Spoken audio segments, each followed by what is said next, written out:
Baiklah, selamat datang dalam pembelajaran pemrograman berorientasi objek menggunakan bahasa pemrograman Java. Kali ini kita akan belajar konseptual dari OOP pada Java. Berikut dengan contoh sederhana dari OOP pada Java. Sebelumnya teman-teman dipersilahkan untuk melakukan presensi di akad ya, dan melakukan interaksi melalui live chat ya. Mohon maaf untuk kali ini mungkin frame rate dari videonya lebih rendah karena ini kaitannya dengan penggunaan koneksi internet yang lebih lambat ya. Jadi nanti kita fokusnya akan lebih banyak fokus berinteraksi melalui live chat dan suara ya. Jadi kalau suara sama saja kualitasnya ya, hanya berbeda dengan kualitas videonya ya. Oke, sebelumnya ditunggu teman-teman sekalian untuk mempersiapkan diri untuk presensi di akad dan berinteraksi melalui live chat ya. Oke, dipersilahkan persiapannya ya.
Ya, ini sudah ada yang hadir satu ya. Kita nunggu yang lainnya ya.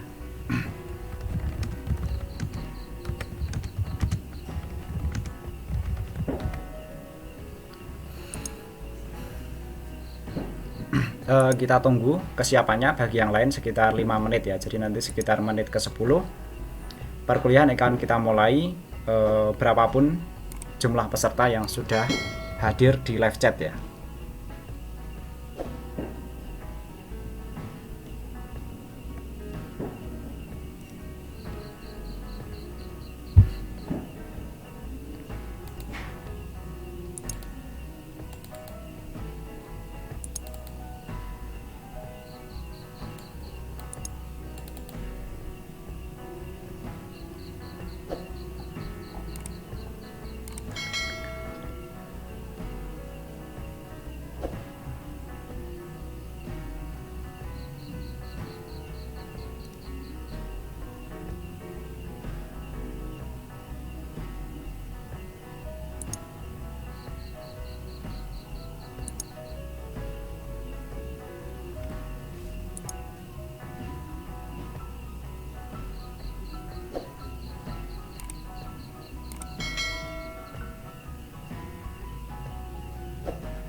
Oke, yang lain kok belum ada tanda-tanda mau hadir ya?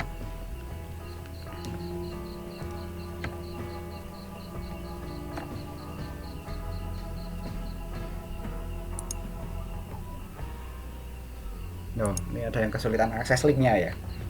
Oke, untuk yang kesulitan akses linknya mungkin bisa saya share melalui WA ya.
Oke, jadi yang kesulitan akses melalui Siakat, untuk linknya sudah saya share melalui WhatsApp ya. Silakan diakses ya. Kemudian berinteraksi melalui live chat yang ada ya. Oke, mungkin sebentar lagi kita mulai ya. Waduh.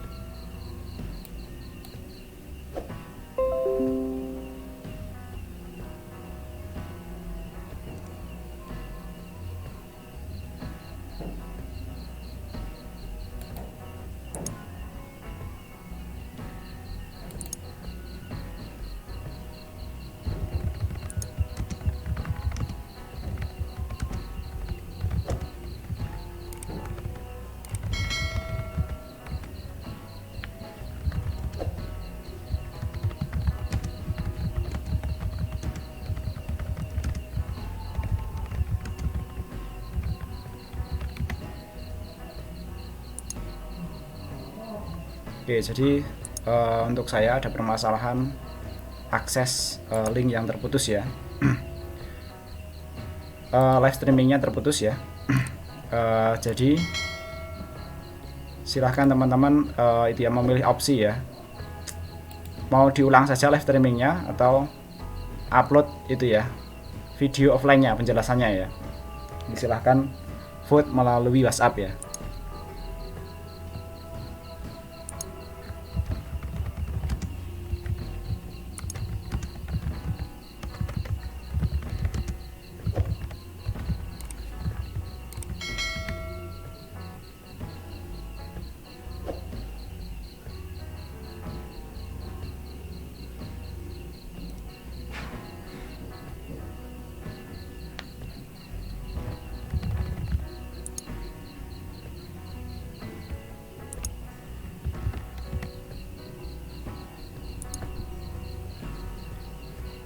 Oke, dipersilahkan teman-teman melakukan vote di WhatsApp ya, segera saja ya.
Oke, kesepakatannya mungkin ini saya lanjutkan secara offline saja ya.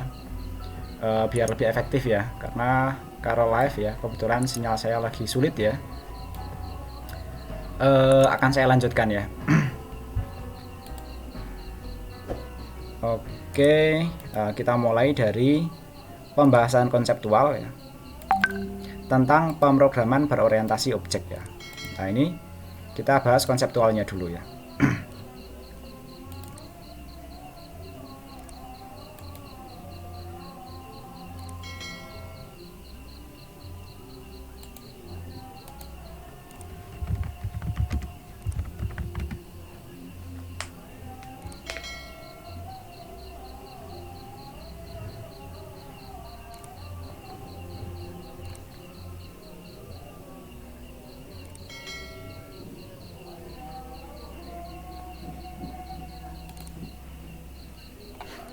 Oke, jadi untuk pengertian PBO ya, adalah konsep kelas dan objek ya. Jadi kelas itu nanti gampangnya ya, kalau teman-teman kesulitan memahami teori tentang kelas ya, mungkin nanti ketika membaca referensi di internet atau membaca berbagai buku, saya kira hal yang paling mudah atau konsep paling mudah untuk mengenali kelas adalah klasifikasi ya. Jadi ide kelas itu diawali dari bahwa ketika sebuah program itu melibatkan banyak kode program, kemudian perlu konsep klasifikasi ya. Jadi nanti kelompok-kelompok kelas, kelompok-kelompok kode program yang memiliki beberapa kesamaan itu perlu dikelompokkan ya. Bahkan nanti dalam konteks lebih lanjut, bahwa kelompok-kelompok program itu bisa dipanggil berulang-ulang begitu ya. Seperti pada konsep itu ya, prosedur dan fungsi ya. Tapi nanti ini lebih khusus ya. Kemudian objek itu adalah jadi nanti setelah diklasifikasi ada istilah kelas yang belum diimplementasikan. Jadi nanti implementasinya adalah bentuknya objek begitu ya. Artinya kelas itu hanya berupa kerangka saja, sedangkan implementasinya nanti bentuknya adalah objek begitu ya. Jadi nanti kelas itu pada prakteknya bisa berwujud kelompok-kelompok kerangka program ya, kemudian nanti diimplementasikan dalam sebuah objek ya. Atau kalau kita kenal nanti dalam berbagai referensi adalah kelas itu nanti menyimpan berbagai referensi ya, kemudian nanti bisa dipanggil ulang ya dalam program utamanya ya. Jadi tapi program utama dalam konsep PBO ini juga menggunakan kelas ya. Objek ya, objek dalam bahasa Inggris atau objek dalam bahasa Indonesia ini ya, memiliki state dan behaviors ya. Jadi state itu nanti implementasinya adalah variabel-variabel, konstanta dan angka-angka lain sebagainya, itu yang nanti disebut sebagai state ya. Dan behaviors itu nanti implementasinya dalam bentuk prosedur, fungsi atau model ya, atau metode ya. Metode ya. State atau juga sering disebut atribut atau property atau field adalah data yang melekat dalam bentuk identitas suatu objek ya. Sedangkan behavior adalah representasi perilaku objek yang bersangkutan ya. Jadi nanti perilaku yang dimaksud di sini bahwa fungsi-fungsi itu memiliki kinerja tertentu begitu ya. Kelas adalah cara pandang terhadap klasifikasi atau tipe dari objek ya. Kelas merepresentasikan struktur objek atau state dan behavior ya, yang menjadi anggota dari kelas tertentu ya. Jadi nanti kelas itu ini ya semacam wadahnya ya, representasi struktur objek ya. Jadi wadah dari objek ya, nanti di dalamnya ada state, ada behavior ya, yang menjadi anggota dari kelas tertentu ya. Nah, jadi nanti untuk Java itu selalu berada dalam kelas ya, seperti yang sudah dipraktekkan kemarin ya. Kelas dapat disebut sebagai blueprint dari sebuah objek ya. Blueprint itu gambarannya paling mudah itu kerangka begitu ya. Jadi kerangka utamanya itu adalah bentuk kelas ya. Tapi ingat dalam Java ya, semua programnya itu selalu disimpan dalam kerangka ini begitu ya. Mungkin berbeda dalam bahasa-bahasa pemrograman lainnya yang sama-sama menerapkan OOP ya. Jadi untuk Java, C++, C keluarga, karena Java itu memang turunan C ya, banyak mencontek dari C ya. Maka konsepnya bahwa semua program itu disimpan dalam suatu kerangka atau suatu kelas begitu ya. Pengertian prosedur, fungsi, dan metode ya. Jadi ini sebenarnya saya kira sudah dipelajari dalam beberapa perkuliahan sebelumnya ya. Prosedur, fungsi, dan metode pada dasarnya adalah sama gitu ya. Namun tentu ada beberapa perbedaan ya. Karena kenapa dikasih nama yang berbeda ya. tentunya ada beberapa perbedaannya ya. Untuk prosedur ya. Prosedur adalah sebutan untuk fungsi yang tidak mengembalikan nilai ya. Fungsi ini biasanya ditandai dengan kata kunci void pada Java ya. Sedangkan fungsi adalah sebutan untuk fungsi atau blok kode program yang mengembalikan nilai ya. Jadi nanti awalnya itu adanya itu fungsi duluan begitu ya. Kemudian ada istilah prosedur itu nanti ya yang behaviornya atau kelakuannya itu tanpa ada kembalian sebuah nilai begitu ya. Sedangkan fungsi awalnya adalah adanya pengembalian nilai ya. Kemudian dua-duanya itu nanti dalam Java disebut sebagai metode atau method ya dalam bahasa Inggrisnya ya. Adalah fungsi yang berada dalam kelas ya. Sebutan ini biasanya digunakan pada OOP ya. Nah, jadi jelas sekali ya di sini sebutan ini hanya familiar pada OOP ya. Kelas dan objek ya, jadi ini yang sangat fundamental ya saya kira ya. Beberapa mahasiswa sangat bingung gitu ya implementasi kelas dan objek ya. Mungkin ini konseptualnya dan nanti akan dipraktikkan secara sederhana dan lebih lanjut ya. Untuk kelas ya, dengan satu atau lebih objek di dalamnya ya, didefinisikan sebagai sesuatu yang mempunyai data atau properti dan fungsi ya. Jadi kelas itu nanti yang menyimpan data-data atau properti atau state ya istilahnya itu nanti bisa bermacam-macam dan memiliki fungsi atau metode. Jadi nanti dalam OOP fungsi ini disebut sebagai metode semua. Jadi nanti kalau metodenya ada kembalian yaitu metode dengan return value atau metode dengan pengembalian nilai begitu ya. Kalau metodenya tanpa pengembalian ya metode tanpa return value atau tanpa pengembalian sebuah nilai begitu ya. Biar lebih sederhana saja ya. Pada prakteknya, kelas di Java merupakan tempat untuk menyimpan atau mengelompokkan program secara modular ya. Di dalamnya terdapat variabel atau metode. Kelas yang tidak memiliki nilai atau fungsi terapan disebut dengan kelas abstrak ya. Jadi dalam Java ya nanti yang ada penerapan fungsi-fungsinya itu adalah program-program yang kita pakai begitu ya. Kemudian kelas yang berisi modul-modul atau program-program yang tanpa ada terapannya itu nanti yang disebut dengan kelas abstrak ya. Jadi ide kelas-kelas ini adalah seringkali ya dalam membuat sebuah program kita memanggil sebuah kinerja tertentu dalam programnya itu dan itu berulang-ulang karena kerjanya sama begitu ya. Misalnya metode untuk menghitung luas segitiga itu kan akan selalu sama secara terus-menerus begitu ya. Maka oleh karena itu alangkah lebih baik ya kalau luas segitiga itu dibuatkan sebuah kerangka programnya begitu ya. Dan kerangka itu nanti bisa dipanggil berulang-ulang untuk menghitung berbagai luas segitiga dengan berbagai nilai dan dengan berbagai bentuk. Misalnya seperti itu ya.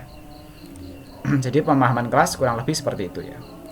Sedangkan variabel kelas ya, nanti ada istilah variabel kelas dan variabel objek ya. Digunakan bersama-sama oleh semua objek dalam kelas ya. Artinya variabel kelas nanti harus dideklarasikan di luar objek atau di luar metode begitu ya. Objek atau metode begitu ya. Sedangkan variabel objek ya disebut juga dengan instance variable ya, di mana semua objek mempunyai salinan variabel dari pendefinisian dalam kelas ya. Jadi variabel objek itu variabel yang dideklarasikan di luar kelas, di luar metode, dan nanti sudah dipanggil di dalam metode begitu ya. Atau nanti variabel yang dibuat atau metode properti yang dibuat di kelas yang berbeda kemudian dipanggil dan diinstansiasi ya. Jadi istilah dari kerangka kemudian menerapkannya itu disebut dengan instansiasi di sini ya dalam OOP ya. Itu nanti disebut sebagai variabel objek ya. Kemudian ada istilah lagi yaitu variabel statik ya. Tidak dapat diubah oleh subkelas, namun bisa digunakan secara langsung tanpa instansiasi ya. Jadi nanti dalam kelas itu nanti ada istilah kelas turunan dan lain sebagainya ya. Tapi nanti untuk variabel statik tidak dapat dirubah nilainya ya dalam subkelas ya. Namun bisa digunakan secara langsung tanpa instansiasi. Jadi nanti langsung saja dipanggil nama variabelnya itu tanpa instansiasi ya. Jadi nanti kita akan hari ini ya setidaknya kita punya kemampuan menginstansiasi objek ya. Menginstansiasi sebuah nilai dalam kelas ya, kemudian menjadi sebuah objek begitu ya. Nah, ini istilah instansiasi ya. yaitu mendeklarasikan variabel yang digunakan sebagai referensi ke objek dari kelas yang bersangkutan ya. Cara menginstansiasi kelas dilakukan dengan menggunakan operator new begitu ya, dan memasukkan instansinya ya ke dalam variabel referensi yang baru saja dideklarasikan ya. Jadi nanti sebenarnya kemarin itu ya, ketika kita menggunakan inputan berupa scanner ya, sebenarnya kita sudah menginstansiasi ya library scanner. Itu sebenarnya bentuknya adalah kelas-kelas pada Java begitu ya. Kemudian ketika kita membuat variabel bernama baca, kemudian baca itu diisi dengan new scanner begitu ya, sistem in begitu ya. Itu maka kita sebenarnya sudah menerapkan konsep instansiasi ya. Jadi nanti agar lebih paham soal instansiasi, nanti akan kita eksplorasi lebih jauh soal instansiasi ya. Kemudian hasil dari instansiasi nanti adalah objek ya. Objek adalah instance atau implementasi dari sebuah kelas ya. Objek berisi dari semua variabel dalam kelas begitu ya. Nanti di OOP ada istilah juga package ya. Package itu nanti sebenarnya sederhananya seperti sebuah folder begitu ya. Adalah tempat pengelompokan kelas semacam folder atau directory dalam sistem manajemen file komputer ya. Tujuannya agar kelas-kelas yang sejenis bisa dikelompokkan ya. Untuk memanggilannya nanti bisa dengan cara import ya, perintah import ya. Jadi kemarin import scanner itu maksudnya kita memanggil package ya, memanggil sebuah scanner ya di dalam package tertentu begitu ya. Jadi kalau dilihat contoh-contoh yang kemarin, nanti di sini juga ada contoh juga ya. Ya di sini misalnya Java import Java util scanner ya. Nah ini maksudnya bahwa kelas scanner ini berada pada package Java, sub package util, dan berada pada kelas scanner begitu. Maksudnya seperti itu ya. Kemudian kita mengenal metode ya. Nah, metode di Java itu ada dua macam ya, dan satu metode pengendali ya. Ada metode kelas ya, dapat dieksekusi meskipun tidak terdapat objek pada kelas tersebut ya. Jadi nanti metodenya bisa langsung dijalankan tanpa adanya objek pada kelas tersebut ya. Kemudian ada metode objek ya. Metode hanya dapat dieksekusi sehubungan dengan objek tertentu ya. Jadi nanti kalau ini jelas sekali ya metode objek. Metode hanya bisa dieksekusi yang terkait dengan nama-nama kelas, nama-nama objek atau metodenya itu saja begitu ya. Kemudian metode main ya. Jadi metode dalam sebuah kelas itu nanti bisa banyak ada metode begitu ya. Tapi ketika sebuah kelas itu dipanggil, tentu harus dijelaskan begitu ya. Metode apa yang dijalankan pertama kali begitu ya. Kalau tidak seperti itu akan rancu. Misalnya kita punya 10 metode dalam sebuah kelas, ketika kelas itu dipanggil tidak jelas ya, yang mau dijalankan tuh yang mana dulu begitu ya.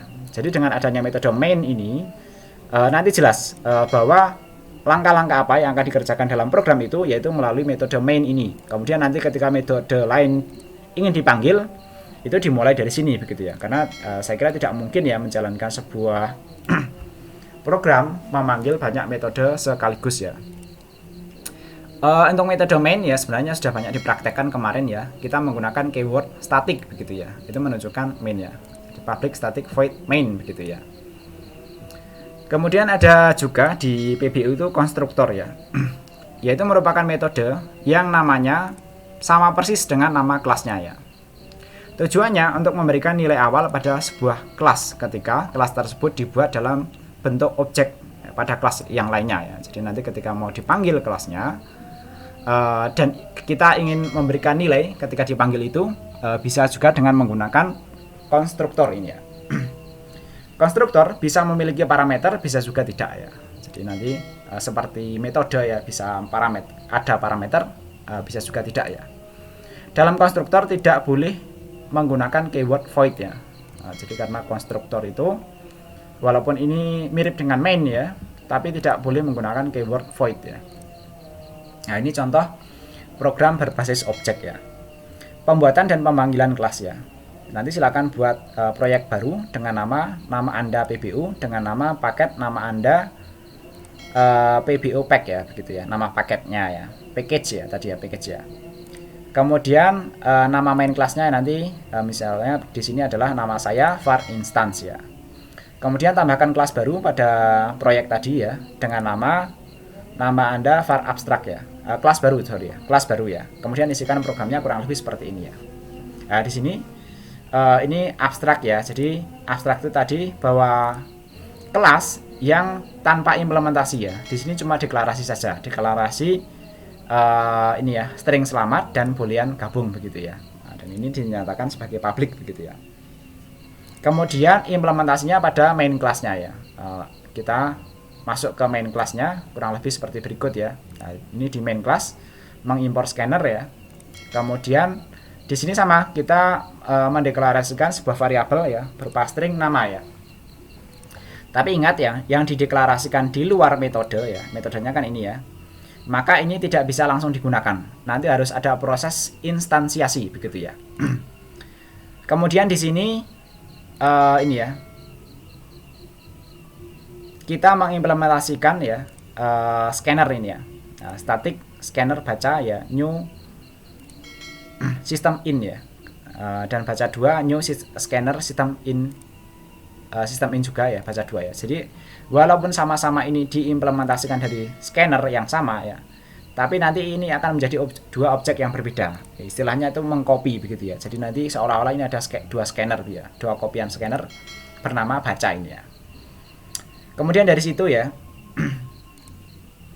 di bawah ini adalah contoh referensi objek ya. Nilai pri 2 selalu sama dengan pri 1 ya. Nah, ini misalnya periode var instance ya. Ini pertama instansiasi dulu ya. Instansiasi kelas sendiri ya. Ini dari deklarasi nama ini, kemudian diinstansiasi ya. Nah, jadi bahwa ini pri 1 itu merupakan instansiasi dari pri var instance ya. Ini nama kelasnya ini kan ya. Kemudian kita membuat instansiasi ya, pri var instance pri 2 diisi dengan pri 1 ya. Artinya instansiasi kelas pri var periode abstrak menjadi dua objek ya. Artinya ini ya, nilai pri 2 ini nilainya sama dengan pri 1 ya.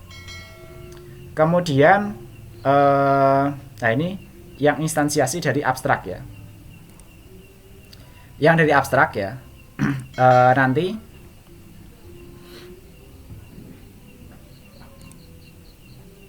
kita buat dengan nama privar 1 dan privar 2 ya, beda dengan ini ya. Ini sama-sama semuanya dari abstrak ya, tapi nanti keduanya akan memiliki objek yang bernama ini ya, selamat dan gabung ini ya. Itu bisa kita isi ya. Kemudian kita isi ya, misalnya untuk privar 1 selamat ini kita isi dengan selamat datang ya. Kemudian coba kita cetak ya, masukkan ini ya, sistem out println mencetak masukkan nama Anda ya. Nanti masukkan nama Anda ya.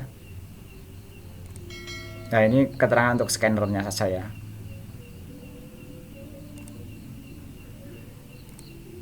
Kemudian mengisi variabel nama dari masukan scanner ya. Jadi nanti nama diisi dari scanner ya.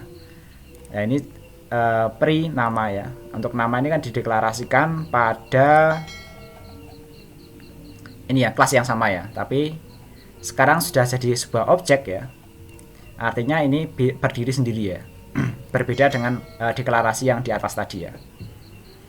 Nah, ini misalnya baca next line ya. Kita mengambil sebuah nilai ya. Kemudian mencetaknya ya, mencetak variabel selamat dan nama ya. Oke, nah ini cara mencetaknya sama. Ini ya, selamatnya tadi ya, privar 1 selamat yang sudah diisi di sini ya. Kemudian ditambahkan dengan pri 2 dan nama yang hasil masukan dari scanner ini ya.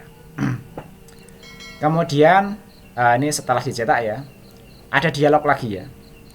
Apakah yakin Anda ingin bergabung ya? Nah, nanti dipisah dengan /n, itu artinya spasi, enter ke bawah ya. Jawab, silakan jawab true atau false ya. Kemudian kita akan mengambil nilai yang disimpan dalam privar gabung ini ya, baca next boolean ya. Artinya ini butuh jawaban true atau false ya. Nanti ketika sudah dapat jawaban, bisa kita kendalikan programnya ya. Jika privar 1 gabung bernilai true ya, kita akan mengisi privar 2 dengan privar 1 ya. Nah, misalnya privar 2 selamat ini kita isi dengan privar 1 selamat ya. Jadi privar 2 selamat tadi sebelumnya belum pernah diisi ya. Kemudian kita isi dari privar 1 selamat ya. Kemudian kita cetak ya sistem out println ya. Privar 2 selamat ditambahkan di grup begitu ya. Nah, jadi nanti ucapan selamatnya nanti itu ya. Ini akan sama persis ya karena diisi dari privar 1 ini ya. Kemudian ada dialog lagi ya. Masukkanlah ucapan salam dalam bahasa daerah Anda ya. Misalnya privar 1 selamat ini ya. Jadi setelah ini diisikan ke sini ya, kemudian ini coba privar 1-nya dirubah nilainya begitu ya. Ketika dirubah ya, baca 2 next line ini ya.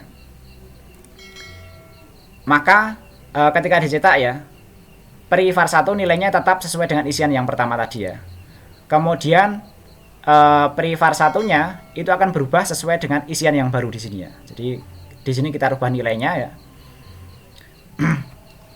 Kemudian sama masih mencetak nama yang sama ya. Nilai sebuah variabel bersendiri-sendiri ya. Artinya ketika ini diisikan ke sini, ini akan menjadi kopiannya. Jadi nanti ketika ini dirubah, nilainya tidak akan mempengaruhi nilai yang sudah diisikan sebelumnya ya, yang ini ya. Kemudian ini ya, jika tadi jawaban gabungnya adalah false ya. Jika gabungnya adalah false ya, maka kita akan mengisi privar 2 secara manual ya. Privar 2 baiklah sampai jumpa begitu. Kita isi secara manual ya. Kemudian kita cetak ya. Kode program di atas memanggil atau menginstansiasi kelas Priadi var abstrak ya dengan keyword new untuk dapat menggunakan variabel selamat dan gabung. Jadi di nama kelas privar abstrak ini ya. Priadi var abstrak ini ya. Dalam kode program tersebut juga memanggil variabel nama ya. Memanggil dan membuat ya. Ini dalam kelas tadi ya. Jadi di sini. Yang berada pada kelas sendiri ya. Tadi nama kelasnya yang berada di main class ya. Namun di luar metode ya. Dengan cara yang sama yaitu instalasi dengan keyword new ya. Kelas Priadi abstrak ya diinstansiasi menjadi 2 objek yaitu privar 1 dan privar 2 baris 22 dan 23 nanti diperhatikan lagi ya. Walaupun merujuk pada kelas yang sama, kedua objek tersebut akan bekerja sendiri-sendiri atau dianggap sebagai 2 objek yang berlainan ya. Artinya sudah di copy ya. Kalau sudah di copy artinya yang file utamanya nanti misalnya dirubah, hasil kopiannya selama itu tidak ikut dirubah maka tidak akan mengalami perubahan begitu ya. Terbukti ya. Pada saat privar 2 diisi dengan nilai privar 1 baris 43 ya. Kemudian nilai privar 1 diubah isinya pada baris 47 ya. Maka nilai privar 2 tetap walaupun nilai privar 1 telah mengalami perubahan atau dirubah nilainya ya. Nanti lihat pada baris 48 sampai 49 ya. Artinya setiap kali sebuah objek diisi dengan suatu nilai ya, objek tersebut akan memiliki salinan dari objek pengisinya, tidak tergantung lagi atau merujuk pada nilai dari pengisinya tersebut ya, pengisi sebelumnya ya. Berbeda dengan pri 2 yang secara langsung merujuk ke objek 1 ya. Pengisian seperti ini disebut dengan objek reference ya. Di mana setiap kali ada perubahan pada objek yang dirujuk, maka nilai objek lain yang merujuknya akan ikut mengalami perubahan ya. Terbukti ketika menjalankan ya.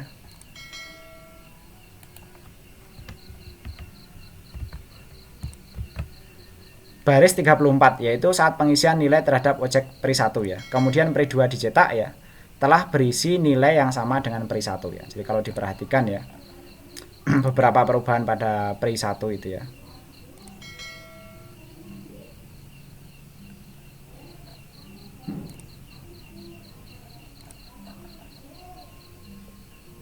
Ya, kita lihat yang nama ya. Nah, pri 1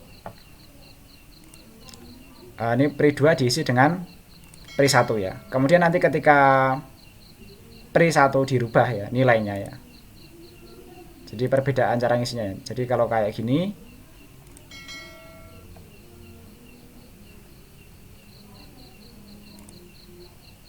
berbeda dengan cara pengisian seperti ini ya.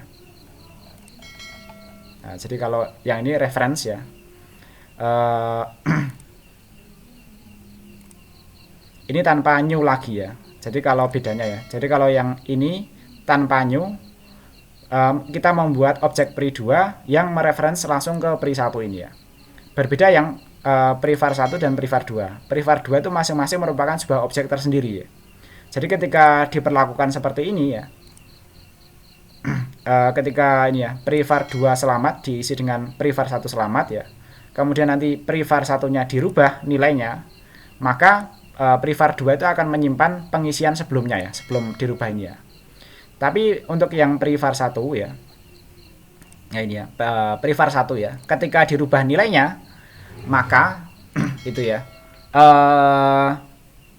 yang pri 1 ya, pri 1 ya nama ya. Nah ini ya.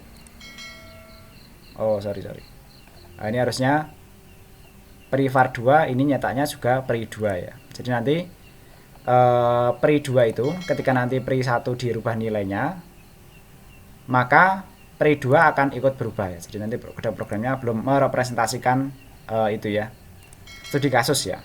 Nah, jadi nanti programnya kurang lebih akan seperti ini ya. Masukkan nama Anda, Priyadi ya. Selamat datang di ini ya, selamat datang Priyadi ya. Apakah yakin Anda ingin bergabung? Jawabannya true atau false ya. Jika true, selamat datang di grup ya. Masukkanlah ucapan salam dalam bahasa daerah Anda ya.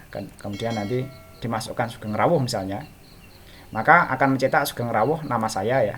Jadi nanti kalau ini diisi pri 2 pun nilainya akan ikut berubah ya. Nah, di sini ya. Oke. Mungkin akan kita itu ya, praktikkan dulu ya agar lebih paham ya.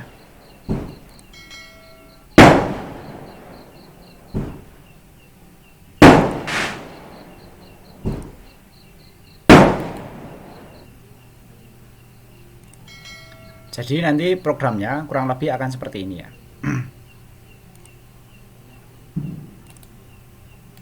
Akan seperti ini ya. Untuk cara pembuatannya ya mungkin saya replikasi ya. Biar teman-teman mungkin paham ya. Cuma untuk pengetikan kode programnya tidak saya lakukan, biar demonstrasinya lebih cepat ya. Sorry. Kita misalnya membuat sebuah proyek baru ya. Misalnya Java application ya, kita next ya.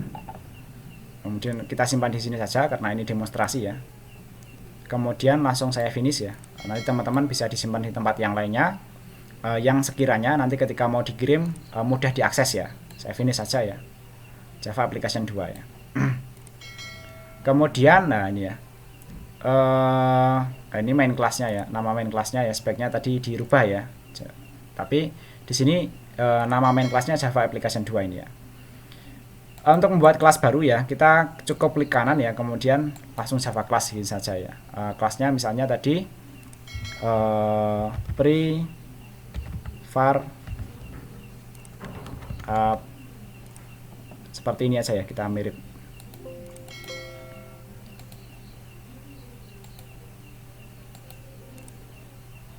Var abstrak ya.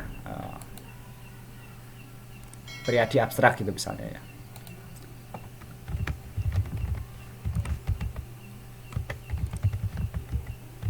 Nah, misalnya kita membuat sebuah kelas abstrak di sini ya. Finish ya. Kemudian di sini hanya kita isi dengan deklarasi dua variabel, yang satunya sebuah string bernama selamat ya. Satunya lagi sebuah boolean bernama gabung ya. Nah, di sini ya. Nah, jadi nanti bentuknya seperti ini ya. Kemudian ya dalam main class ya, kita disuruh kembali ke main class ya. Nanti karena namanya beda, nanti kita akan ada beberapa penyesuaian ya. Untuk instansiasinya nanti kita banyak melakukan di sini ya. Pertama yaitu mengimport scanner ya. Oke, import scanner ya. Oke, kita lakukan import scanner sebelum class ya, gini ya. Kemudian yang perlu kita lakukan lagi ya, yaitu kita membuat sebuah variabel itu ya, objek ya. Istilahnya apa tadi? variabel kelas ya. Variabel kelas ya. Di sini bernama string nama ya.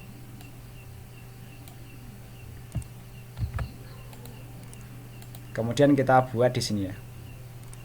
Sebelum metode void ini ya. Jadi yang disebut dengan main class itu kan ini tadi ya. Kemudian kita buat sebuah variabel di sini ya, string nama ya. Kemudian ini ya.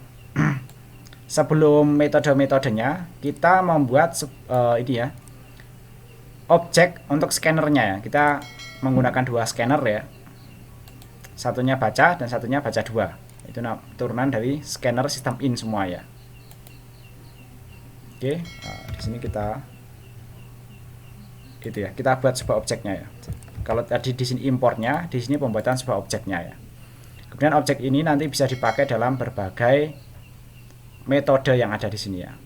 Kemudian karena ini pertama kali ya, kita hanya membuat satu metode ya, yaitu mainnya saja ya.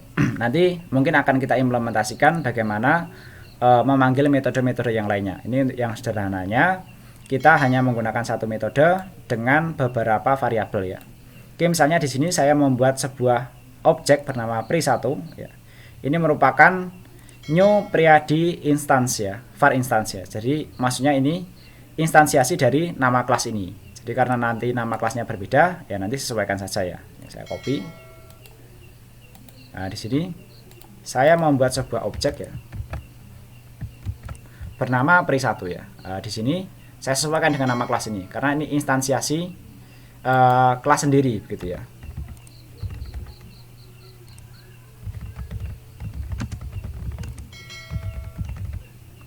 Nah, ini saya rubah aja ya.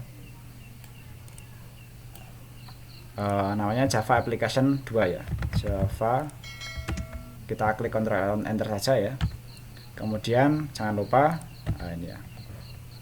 Kurung kosongnya ya.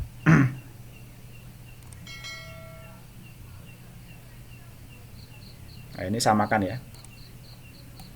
Jadi cara membuat objek ya, sebutkan nama kelasnya, kemudian nama objeknya, kemudian diisi dengan new nama kelasnya begitu ya. Jadi nanti diisi dengan Java Application 2.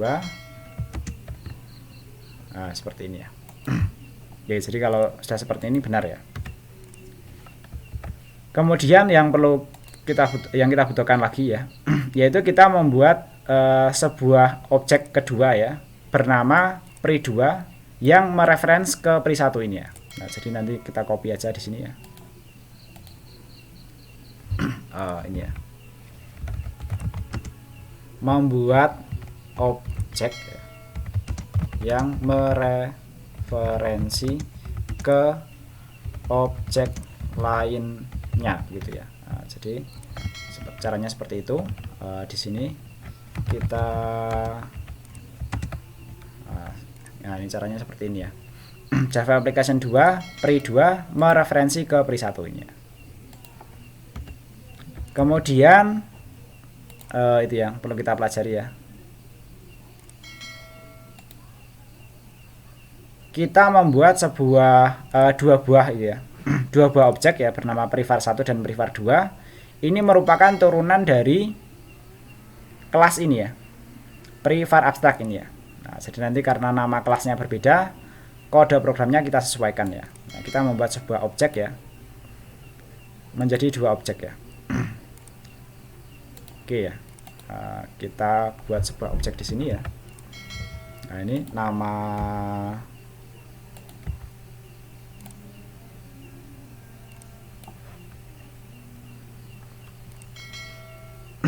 namanya kita sesuaikan ya. Nah, jadi privar abstrak kan ini ya, kita sesuaikan dengan nama kelas kita yaitu periode abstrak ya. Kita Ctrl C, kita Ctrl H ya. Nah, ini kita rubah ya. Jadi periode abstrak gitu ya. Kita replace satu-satu kalau tidak yakin ya. Oke. Oke ya. Nah, jadi kurang lebih nanti seperti itu ya. Kita sekarang sudah memiliki dua objek yang merupakan instansiasi dari periode abstrak ini ya. Kemudian ya, ini ya, mengisi variabel privar1 ya dengan ini ya, tulisan selamat ya, selamat datang ya. Kemudian kita itu ya, mencetak dialog untuk memasukkan itu ya, nilai begitu ya.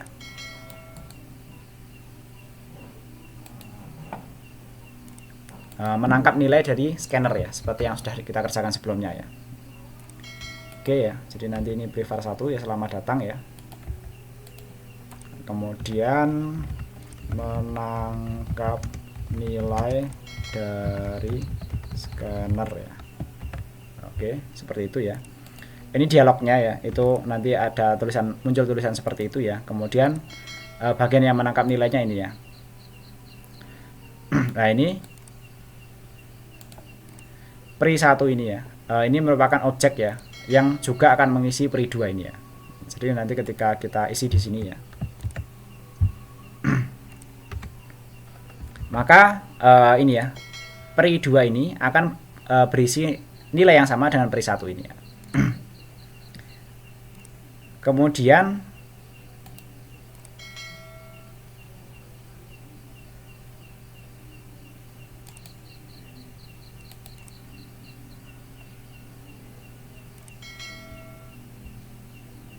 nah ini ya, kita coba cetak di sini ya. Nah ini ya, privar1 ya. Ini untuk membuktikan saja bahwa ketika pri1 diisi, maka pri2 itu akan memiliki nilai yang sama dengan pri1 ini ya. Jadi ini kita membuat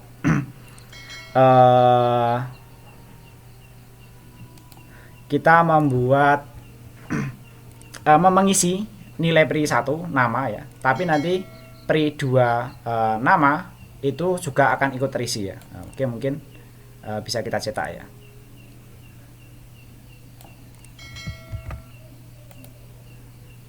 Oke, kita cetak di sini ya. Oke, untuk membuktikan misalnya kita cetak 2 ya, print line ya. Oke, misalnya seperti ini ya. Yang satunya kita cetak, nah kayak gini ya.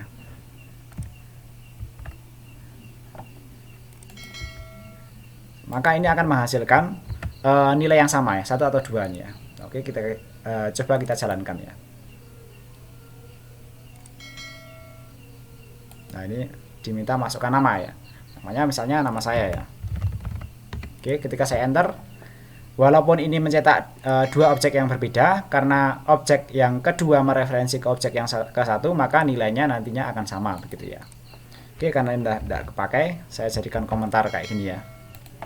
Jadi kalau dijadikan komentar kayak gini, walaupun kode programnya benar, tidak akan pernah tampil ketika dijalankan seperti ini ya. Nah, ya. Misalnya, nah kayak gitu ya. Kemudian ya,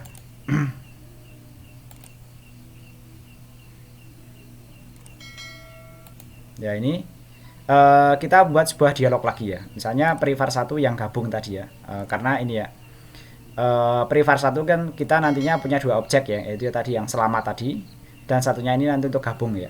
Kita membuat mengisi objek gabung ini dengan inputan sebuah boolean pada scanner ya. Oke, kita copy di sini ya.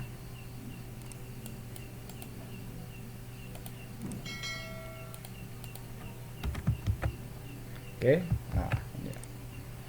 nah ini dikasih keterangan gini ya, jawabannya true atau false ya, biar nanti tidak lupa ketika mau mencoba ya. Kemudian setelah itu diisi ya, maka kita memerlukan sebuah kontrol ini ya. Nah, ini ya.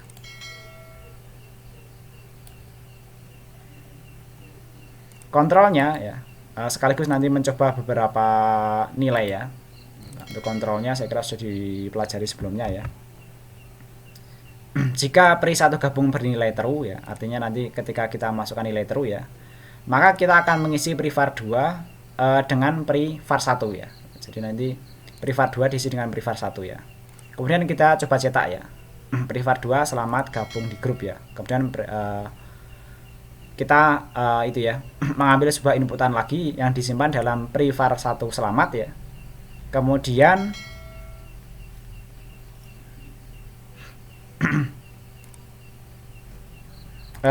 di sini kita isi ya privar1 selamat ini ya. kita isi dengan inputan lagi ya, dalam bahasa lokal ya nanti ya, dalam bahasa daerah ya. Kemudian prevar 1 dan prevar 2 coba kita cetak ya. Jadi nanti ini prevar 2 diisi dengan prevar 1 yang objek selamatnya itu ya. Kemudian setelah itu prevar 1 yang sebagai pengisi prevar 2 ini kita rubah nilainya ya. Kemudian kita cetak sendiri-sendiri. Itu nanti nilainya akan berbeda begitu ya. Artinya bahwa prevar 1 itu atau prevar 2 ini merupakan kopian dari prevar 1 ya. Setelah di-copy, ketika nanti nilai awalnya atau nilai pengisinya itu dirubah nilainya, maka hasil kopiannya itu tidak akan berubah nilainya begitu ya.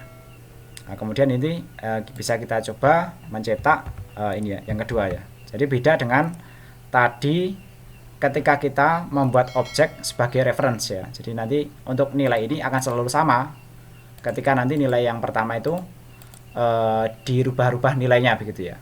Sedangkan untuk yang pengisian dengan cara seperti ini, yaitu masing-masing sebagai objek sendiri-sendiri, maka nilainya juga akan berlaku sendiri-sendiri ya, berbeda dengan yang objek reference seperti ini ya. Oke, coba kita jalankan ya. Nah, misalnya saya masukkan nama saya ya. Nah ini, kemudian saya jawab true dulu, karena ini programnya yang terisi baru yang true saja. Oke ya. Nah ini ucapan selamat datang di grup ya. Nah, di sini ya. Ini prevar 1 ya. Ini kan ucapan selamat saja, selamat datang saja, kemudian tambahkan di grup begitu ya. Artinya nilai ini itu diambil dari nilai yang ini ya, prevar 1 ini ya. Ini kan yang dicetak prevar 2. Kemudian diisi dari prevar 1, selamat datang ya. Kemudian ditambahkan di grup saja ya. Kemudian ini kita masukkan itu ya, ucapan dalam bahasa daerah ya, misalnya Sugeng Rawuh gitu ya. Seperti itu kita masukkan ya. Nah, jadi masukannya ini ya, kemudian hasilnya nanti ya. Nah, ini berbeda ya. Ketika dicetak prevar 1 ya, nilainya sudah berubah sesuai dengan masukan perubahan yang kita lakukan di sini ya. Tapi prevar 2 walaupun diisi dari prevar 1 ya, sebelumnya ya di sini ya. Nah ini ya. Walaupun diisi dari prevar 1 ya, kemudian prevar 1 nilainya dirubah ya. Nah ini ya. Prevar 1 selamatnya ini nanti nilainya dirubah ya. Maka prevar 2 nilainya akan tetap ya. Sesuai dengan hasil kopian sebelumnya di sini ya. Nah, jadi nanti di sini masih selamat datang nama saya begitu ya. Oke, jadi kurang lebih nanti referensi objek dan referensi value itu kurang lebih seperti itu ya. Kemudian yang terakhir yaitu else if-nya ini ya. Nah, ini kalau ini biasa ya. Jadi kalau false ucapan saja ya, dengan mengambil nilai prevar 2 ya. Prevar 2 ini ya.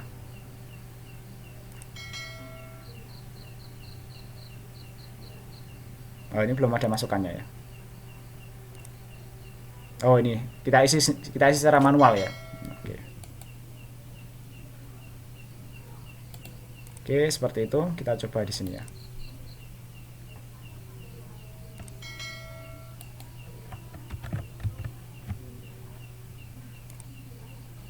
Oke, kebanyakan itu ya.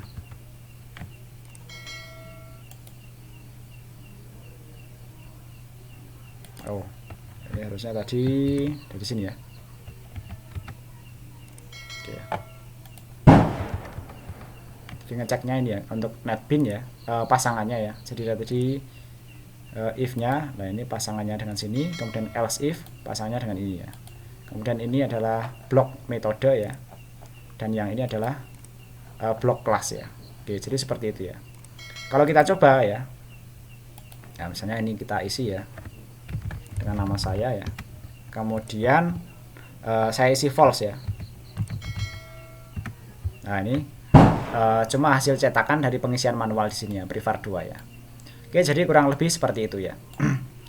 Oke, saya kira untuk perkuliahan online hari ini sampai di sini ya. Jika ada pertanyaan, silahkan ditulis di kolom komentar. Sekaligus nanti konfirmasi ya.